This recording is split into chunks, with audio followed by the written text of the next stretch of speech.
Hello everyone, welcome to American Literature course, and today I will introduce you one of the important figure in modern period, Langston Hughes, and his famous poem, The Negro Speaks Our Rivers.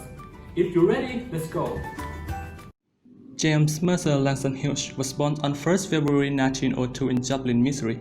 He was an African-American poet, novelist, playwright, columnist, and social activist. Because of his works, he became an important figure in the Harlem Renaissance, a blossoming of African-American culture in the creative arts and the movement in African-American literary history, and made the African-American experience the subject of his writing. When he was young, his parents divorced. He was raised by his grandmother until he was 13. Then he moved to Lincoln, Illinois to live with his mother and her new husband. In Lincoln, he started writing poetry. After graduating from high school, he spent a year in Mexico, followed by a year at Columbia University in New York City. During the time, he did many jobs. In 1922, he dropped out of Columbia University. In 1924, he moved to Washington, D.C. In 1925, his poem The Very Bulls won the first prize, and he also received scholarship to attend Lincoln University. In 1926, The Very Bull became his first book to be published. 3 years later, in 1929, he graduated from Lincoln University in Pennsylvania. In 1930, his first novel, Not Without Laughter, won the Harmon Gold Medal for Literature.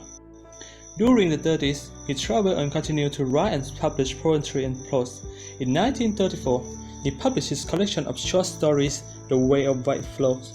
In 1936, he published one of his most celebrated poems, Let America Be America Again. In 1940, his autobiography, Up to Age 28, The Big Sea, was published. Around this time, he contributed to the newspaper Chicago Defender, and in the last 40, he contributed the lyrics for a Broadway musical titled Street Scene. During the 50s and the 60s, he published countless other works. Literary scholars have debated if Hughes was gay because he never married, nor was he romantically linked to any woman. His friends believed to be gay, but his sexuality is still secret. On May 22, 1967, at the age of 65, Hughes died from complications of prostate cancer. A tribute to his poetry, his funeral contained little in the way of spoken eulogy, but was filled with jazz and blues music. Hughes' ashes were buried beneath the entrance of the Schomburg Center for Research in Black Culture in Harlem. The inscription marking the spot features a line from his poem, The Negro Speaks Our Rivers.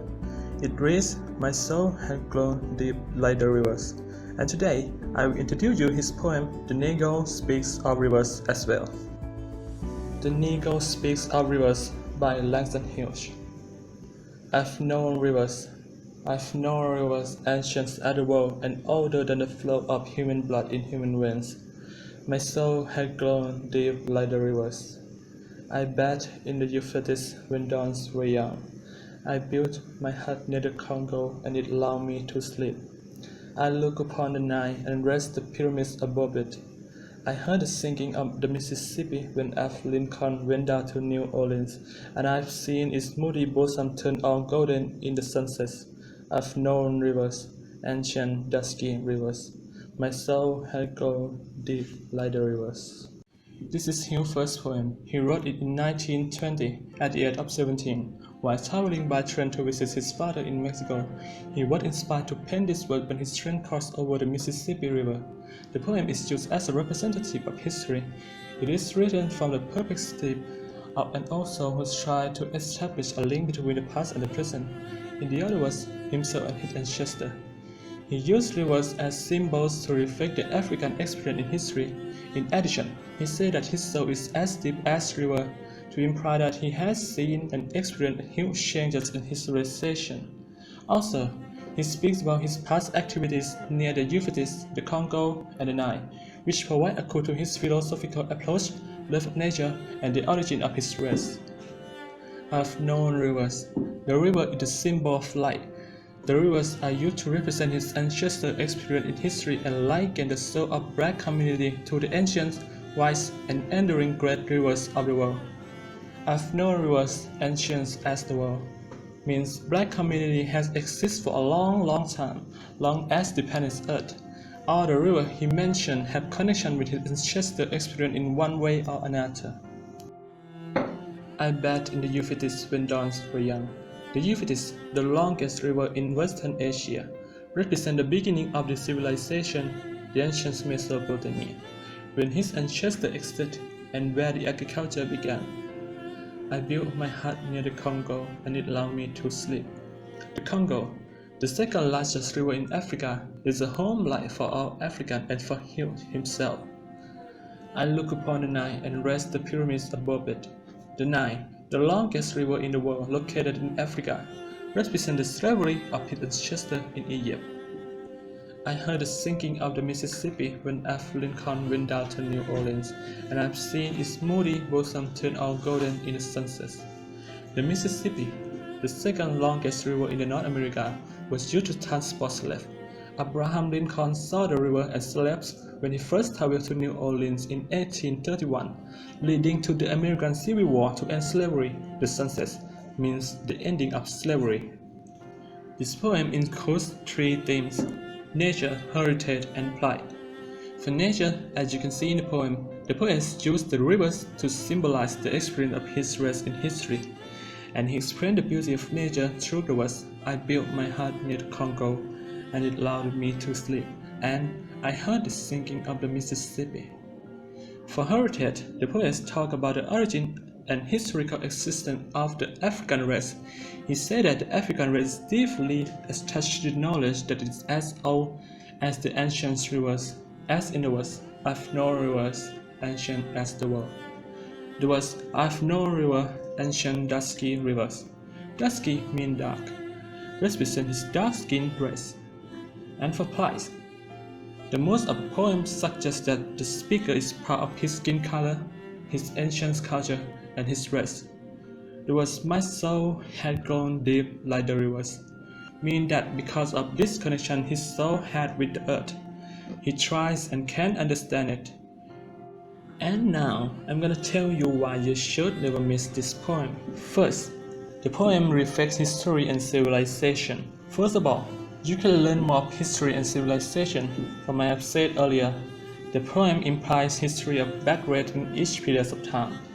The history began with the cradle of civilization in Middle East and ends with reference to slavery as seen from the Mississippi rivers. From the words, "My soul had grown deep like the rivers." Rivers have stood the test of time and carry an incredible wisdom as a result. Huge though a connection between the rivers and black community, which has endured much and carries an equally profound and powerful wisdom throughout the history. Second, you can learn more of human. This topic refers to Hirsch himself and writers from modern period. The poem describes the interaction of the writers with his surrounding and his reflex reaction to this surrounding. The rivers. As you can see in the poem, the rivers are the main symbols. In the modern period, it was marked by the experimental breaks from traditional way of writing, which is why this poem is a free verse. It was largely in response to industrialization and globalization taking place, in addition to horrifying events like the two world wars. In response to this series of cultural shock, the writers react by turning toward modernist sentiment of inner self and consciousness, and they turn toward a first-person narrative.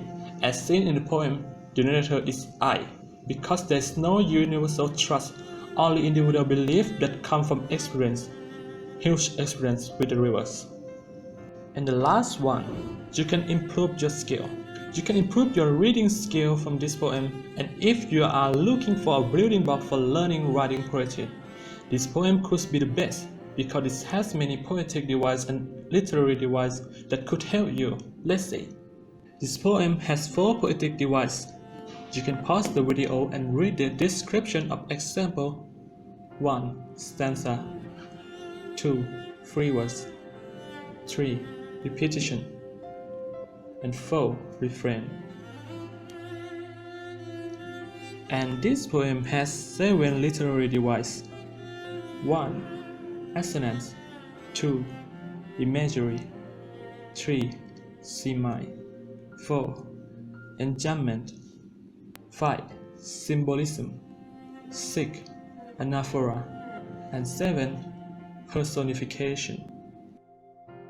And since you are majoring in English major, you will learn a lot of poetry, so don't forget this poem. And now, end of the class, and I hope you enjoy my video and knowledge I give you. Thank you. See ya.